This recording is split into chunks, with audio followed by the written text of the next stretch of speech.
Hey guys, thank you so much for coming back. मेरा नाम है सुनील अधिकारी और आप देख रहे हैं अपना फेवरेट चैनल कॉमर्स पॉइंट। कैसे हैं बच्चे लोग सारे? चलिए बच्चे लोग स्टार्ट करेंगे आज chapter number 14 methods of measuring national income and related aggregates. Chapter number 13 हमने पिछले ही दिन कंप्लीट करा है।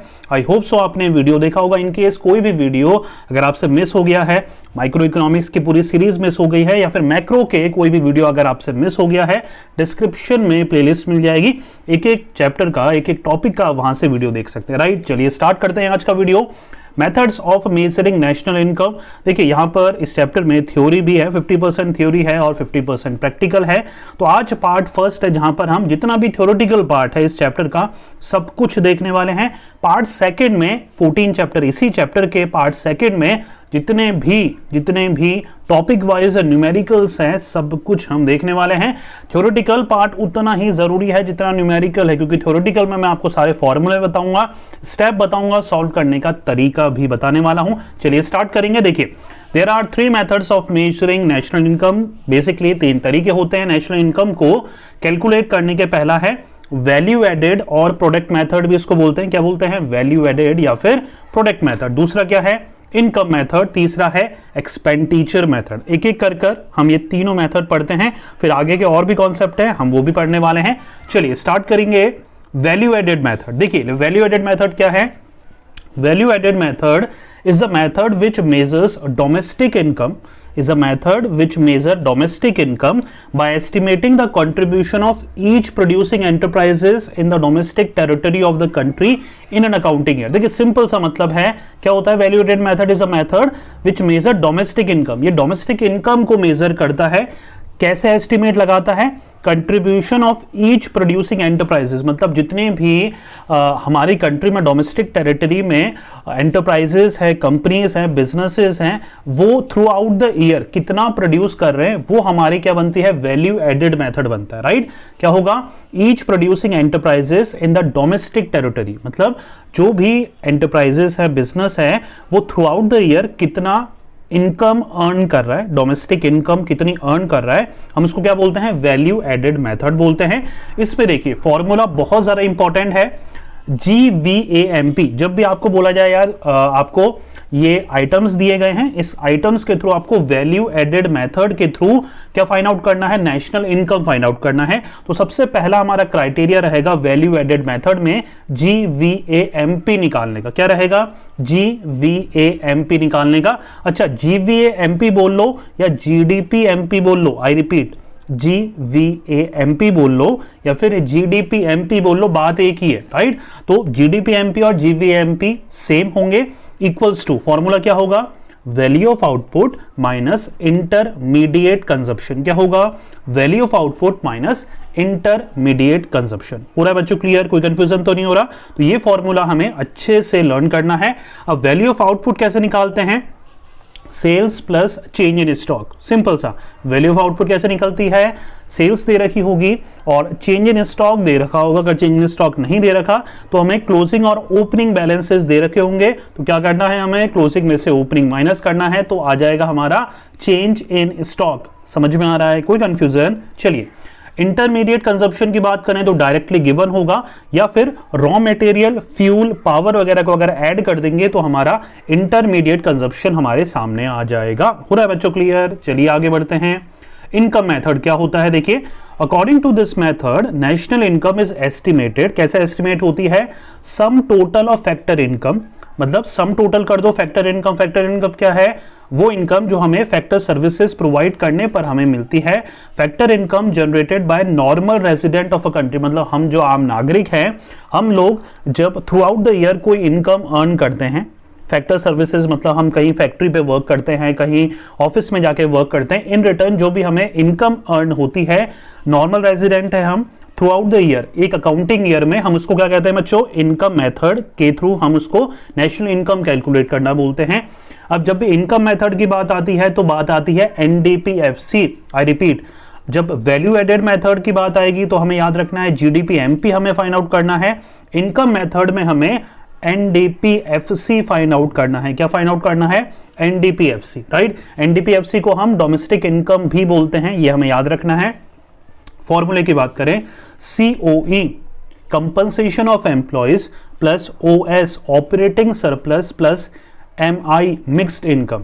ये तीन चीजें हमें याद रखनी है। COE plus OS plus MI formula है इनकम मेथड के थ्रू NDP-FC निकालने का, राइट। अब COE कैसे फाइंड आउट होता है बच्चों, देखिए आगे देखते हैं। COE मतलब मैंने बता दिया कंपनसेशन ऑफ एम्प्लॉयज होता है। ये अगर डायरेक्टली गिवन होता है तो हम क्वेश्चंस में ले लेते हैं, अगर नहीं होता तो हम wages and salary in cash को ऐड करेंगे, wages and salary in kind को ऐड करेंगे और employees contribution to social security scheme को ऐड करेंगे, तो हमारा आ जाएगा कंपनसेशन ऑफ एम्प्लॉयज। दूसरी चीज क्या थी, ऑपरेटिंग सरप्लस। ऑपरेटिंग सरप्लस में अगर दे रखा होगा तो हम सीधा ले लेंगे, अगर डायरेक्टली नहीं गिवन होगा तो रेंट को ऐड करेंगे, रॉयल्टी को ऐड करेंगे, इंटरेस्ट को ऐड करेंगे, प्रॉफिट को ऐड कर देंगे, तो हमारा ऑपरेटिंग सरप्लस सामने आ जाएगा। मिक्स्ड इनकम की बात करें, mixed income 99.9% of time specifically given होता है क्वेश्चन में कि भैया ये आपकी मिक्स्ड इनकम है, इसे ले लो और NDP-FC कैलकुलेट कर लो, किसके थ्रू, इनकम मेथड के थ्रू। सिंपल हो रहा है। चलिए आगे बात करें एक्सपेंडिचर मेथड की। देखिए बच्चा, expenditure method, according to this method, national income is measured in terms of expenditure on the purchase of final goods and services produced in the economy during an accounting year। मतलब final goods and services produce करने में हमें जितना भी खर्चा हुआ है throughout the accounting year, हम उसको expenditure method बोलते हैं, राइट। अगर यहाँ पर फॉर्मूले की बात करूँ तो यहाँ पर हम GDP-MP फाइंड आउट करते हैं, वैल्यू एडेड मेथड में भी GDP-MP फाइंड आउट होता है, इनकम मेथड पे NDP-FC फाइंड आउट होता है, एक्सपेंडिचर मेथड में GDP-MP ही वापस फाइंड आउट होता है। यहां पर एक्सपेंडिचर मेथड में GDP-MP निकालने का फॉर्मूला होता है C plus I plus G X minus M। अब ये क्या डिनोट करते हैं, देखिए C denote for private final consumption expenditure, private final consumption expenditure. I denote for investment expenditure और gross domestic capital formation. G denotes for government final consumption expenditure, और ये जो X माइनस M है इसको हम नेट एक्सपोर्ट्स बोलते हैं। मतलब X मतलब एक्सपोर्ट, M मतलब इंपोर्ट्स। नेट एक्सपोर्ट अगर हमें निकालना है तो हमें एक्सपोर्ट में से इंपोर्ट माइनस करना पड़ेगा। सिंपल। चलिए आगे बढ़ते हैं। देखिए बच्चा, नेक्स्ट कॉन्सेप्ट क्या है, रियल और नॉमिनल जीडीपी का। अब ये रियल और नॉमिनल जीडीपी क्या है, सबसे पहले रियल जीडीपी देखते हैं। रियल जीडीपी को ही हम जीडीपी एट कांस्टेंट प्राइसेस भी बोलते हैं। रियल जीडीपी को हम जीडीपी एट कांस्टेंट प्राइसेस भी बोलते हैं। मतलब क्या होता है, real GDP values the current year output at some base year prices. मतलब जो करंट ईयर का आउटपुट होता है हम उसको मेजर करते हैं किसी बेस ईयर प्राइस में। मतलब मान के चलिए 2010 में किसी चीज की क्या कीमत थी, आज चल रहा है 2020 या 21, जो भी आप ईयर में देख रहे हो, राइट। मान के चलिए 2021 से चल रहा है, तो 2021 में किसी भी आउटपुट की कीमत आज के समय 100 रुपए थी, तो वो 2010 में कितनी थी, हम उसको कंपेयर कर रहे हैं। 2010 क्या है, हमारा एक बेस ईयर है, तो हम उससे कंपेयर कर रहे हैं कि 2010 में इसकी इतनी कीमत थी, 2021 में इसकी इतनी कीमत हो गई। That is called real GDP, right. Nominal GDP क्या है बच्चे लोगों, इसको जीडीपी एट करंट प्राइस भी बोलते हैं। यहां पर nominal GDP values current year output at current year prices. मतलब जो करंट ईयर का आउटपुट है उसको करंट ईयर की प्राइसेस, 2021 की प्राइसेस से ही करंट ईयर का, मतलब 2021 के आउटपुट को 2021 की प्राइसेस से ही हम कंपेयर करते हैं नॉमिनल जीडीपी में। सिंपल हो रहा है। रियल में एक बेस ईयर होता है, नॉमिनल में करंट ईयर से ही हम मेजर करते हैं। सिंपल। तो ये दोनों चीजें आपको याद रखनी है। आगे कॉन्सेप्ट है जीडीपी डिफ्लेटर का। जीडीपी डिफ्लेटर का कॉन्सेप्ट है, हम इसको प्राइस इंडेक्स भी बोल सकते हैं। देखिए, it measures the average level of the prices of all goods and services produced in the economy during an accounting year। पूरी अकाउंटिंग ईयर में कितनी गुड्स एंड सर्विसेज प्रोड्यूस हुई वो ये मेजर करता है। अब इंपॉर्टेंट चीज है, देखिए, it shows change in the GDP because of change in price level. मतलब प्राइस लेवल के चेंज होने से, ऊपर या कम होने से, इंक्रीज या डिक्रीज होने से जीडीपी पे क्या इंपैक्ट पड़ता है वो हमें जीडीपी डिफ्लेटर सिखाता है या बताता है, राइट। अगर फॉर्मूले की बात करें जीडीपी डिफ्लेटर के, तो nominal GDP upon real GDP into 100 हो रहा है बच्चों, क्लियर।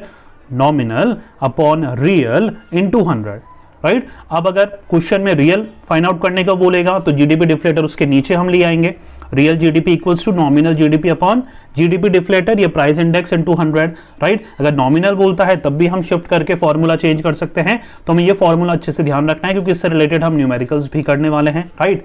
चलिए लास्ट थ्योरेटिकल कॉन्सेप्ट है इस चैप्टर का, जीडीपी एंड वेलफेयर। देखिए ये कॉन्सेप्ट बहुत बच्चों के समझ में नहीं आता है। पहली बात तो ये कहना क्या चाह रहा है कॉन्सेप्ट वही हम समझ नहीं पाते हैं।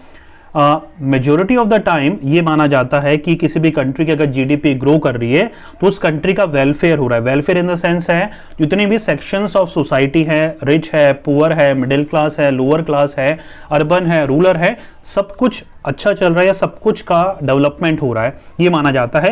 लेकिन ये कॉन्सेप्ट में बताना चाह रहे हैं कि जीडीपी हमेशा जीडीपी का बढ़ना वेलफेयर का बढ़ना इक्वल नहीं होता। कभी कभी जीडीपी बढ़ती है और वेलफेयर नहीं होता, लोगों का रिच रिच ही होते रहते हैं और पुअर पुअर ही होते रहते हैं। तो उसको सपोर्ट करने के लिए यहाँ पर 4 या 5 पॉइंट है वो हम डिस्कस करने वाले हैं। देखिए GDP of a country not to be taken as an index of the welfare of the people of the country because of the following observation। GDP का बढ़ना, वेलफेयर का बढ़ना हम नहीं मान सकते। क्यों नहीं मान सकते? उसके ये रीजन है। पहला है डिस्ट्रीब्यूशन ऑफ जीडीपी। जो जीडीपी का डिस्ट्रीब्यूशन है, कैसे देखिए, the rise in GDP may be concern in the hands of few individual or firms. As a result, increase in GDP, the transfer of wealth take place from the poor to the rich। देखिए यहां पर क्या है, GDP जिस वजह से बढ़ रही है वो जो इंडिविजुअल बढ़ा रहे हैं या जो फर्म बढ़ा रही है, जीडीपी के बढ़ने से फायदा एक नॉर्मल इंडिविजुअल को, फार्मर्स को हो रहा है या उन रिच फर्म्स को या रिच इंडिविजुअल्स को हो रहा है? उन रिच फर्म्स या रिच इंडिविजुअल्स को ही हो रहा है। तो इससे हो क्या रहा है, पुअर लोगों का जो पैसा था या मिडिल क्लास का जो पैसा था वो शिफ्ट होके जा रहा है रिचर के पास, जो कि और ज्यादा रिच होता जा रहा है। इसकी वजह से हम पुअर डिस्ट्रीब्यूशन की वजह से हम जीडीपी और वेलफेयर को इक्वल नहीं मान सकते, क्योंकि जितना ज्यादा बड़ी बड़ी फर्म्स ग्रो करेगी, बड़े बड़े इंडिविजुअल्स ग्रो करेंगे, उतना ज्यादा वो लोगों का पैसा इस्तेमाल करेंगे खुद को रिच बनाने में। तो इसकी वजह से ये गैप बढ़ता रहेगा, राइट। सेकेंड क्या जस्टिफिकेशन है, देखिए composition of GDP. Increase in GDP may be purely due to an increase in the goods which are not socially desirable। कभी कभी जीडीपी का बढ़ना इस वजह से भी बढ़ रहा है क्योंकि गुड्स इंक्रीज हो रहे हैं, गुड्स की कीमत या गुड्स की प्राइसेस इंक्रीज हो रही है जो कि सोशली डिजायरेबल नहीं है। ऐसे गुड्स हैं जो कि एक लग्जरी आइटम है, ऐसे जो अबव मिडिल क्लास ही अफोर्ड कर पाता है, तो ये सजेस्ट नहीं कर पाता। ड्रग्स की अगर यहाँ बात हो रही है तो ड्रग्स मेडिसिन की बात हो रही है, राइट। अगर वो गुड्स बढ़ते जो कि हर बंदा अफोर्ड कर सकता है, या वो गुड्स सस्ते होते, रेडिली अवेलेबल होते सबके लिए, तो वो अगर इंक्रीज होते तो हम बोल सकते थे कि यार जीडीपी बढ़ रहा है तो इससे वेलफेयर भी हो रहा है, दवाइयाँ या ये गुड्स हर जगह हर लोगों तक पहुंच रहे हैं। लेकिन ये ट्रू नहीं है।